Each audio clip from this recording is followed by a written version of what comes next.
Hey there, welcome to the College Investor Audio Show. We are so glad you're here with us today as we talk about 529 plans again, specifically how you can actually use this for trade school. Brilliant idea. We're going to get to it in just a second, but just know a quick reminder, anytime you hear any topic on the audio show, there's always an article that goes along with it. Inside that article, there's resources, links, and everything you could possibly want to know about that topic, and it's all at thecollegeinvestor.com. All right, let's go. Let's get to this. So you can potentially use a 529 plan to pay for trade school, even vocational school, and apprenticeships, which I don't think we see enough of. We need more apprenticeships. They're pretty cool. But if you or your family have saved money for your education within a 529, you can actually use those to pay for qualified education expenses without any tax implications. You know this, but what if my kid opts out to attend a trade school instead of like a traditional college or university? Can I use the funds for that too? Short answer, yes. Long answer, let's explore what the funds in your 529 can be used for, whether apprenticeships are eligible to, and share some tips of how to fill any potential funding gaps. Can you use these funds to pay for trade school? Of course you can. The funds can be used for an eligible trade school. Although not all vocational schools are eligible, a lot are. Which are eligible? Well, you can use the money in a 529 to cover the cost of an education at certain vocational schools. Qualifying trade and vocational trade school programs must be sponsored by schools that are eligible for Title IX federal student aid. In order to determine if the institution you have in mind accepts federal aid, search for the Federal School Code. It's easy on the Free Application for Federal Student Aid, or FAFSA. We have a link to that inside this article at thecollegeinvestor.com. All right, it requires a bit of research for sure, but you can often find a vocational or trade school offering the skill you want to learn that is eligible for your 529 funds.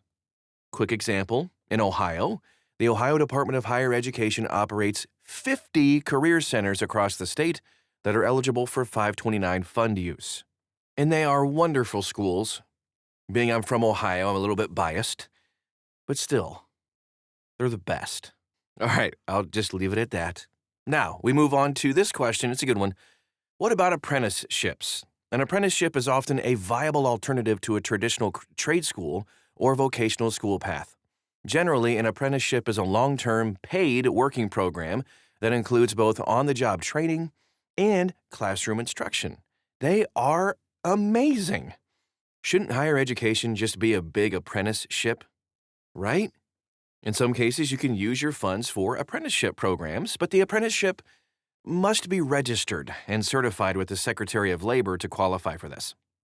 Okay, but what expenses can you cover with this fund? As I mentioned before, if you're attending an eligible trade school or apprenticeship, you can use those funds to cover certain expenses. Qualified expenses include tuition, school fees, textbooks, supplies, and equipment required for attendance, including your tools in your apprenticeship program, computers, room and board, etc. If you use the funds in your 529 to pay for a non-qualified expense, like an engagement ring or something, you're going to have to pay federal income tax and a 10% penalty on top of that on the earnings. Here's how to fund any gaps you have. And in most cases, trade school students with a 529 will be able to use plan funds to pay for their education. Wonderful. But in some cases, you might need to reconsider which trade school you choose to attend.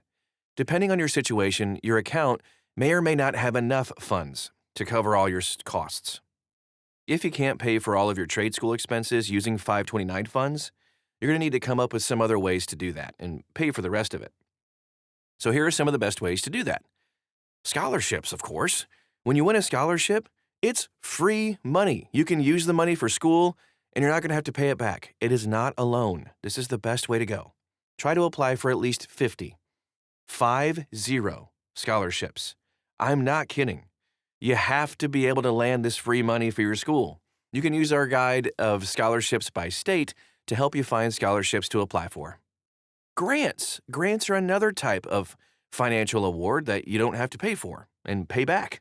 By the way, this list is an order of operations. You should start First with free money, and then dip into number 3 on our list, personal savings.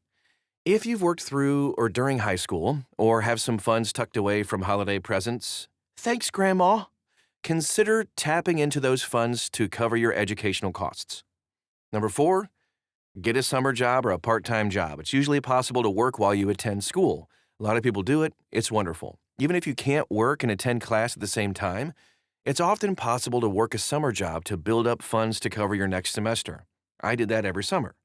Don't overlook your earning potential as a way to pay for school. Number 4, employer tuition reimbursement programs. For sure, as you work, some employers offer tuition reimbursement as a perk for working for them. There are a few employers offering this reimbursement. Carhartt is one, Carvana, the car vending machine, and NVIDIA. So when looking for a job, it might be helpful to include employers who offer this perk. I've even seen McDonald's and some fast food places do it. Taco Bell, I think, does as well. Number 6 on our list, help from relatives. Then you start asking other people.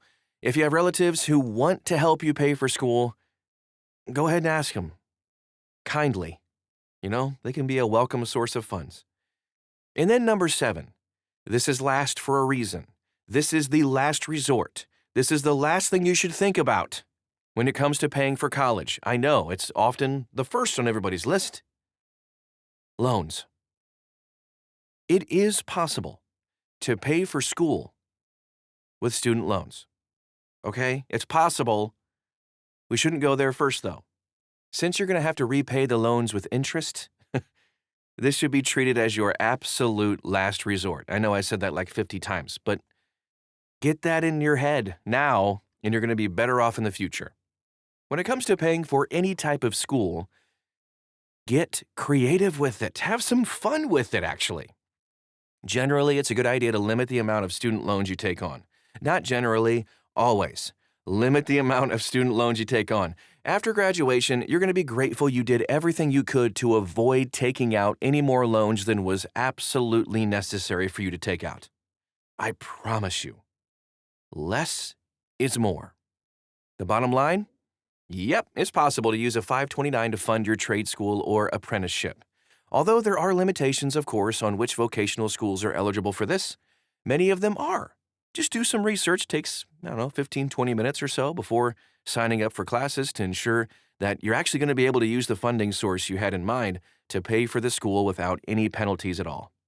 If you want to find out more, we have all kinds of resources, links, and everything inside this article at thecollegeinvestor.com. If you have questions, comments, concerns, and you want some more tips and tricks, find us. We are all over social media. Just search for the words The College Investor, and you're going to find us. Thanks so much for stopping by today, and we'll talk to you again real soon.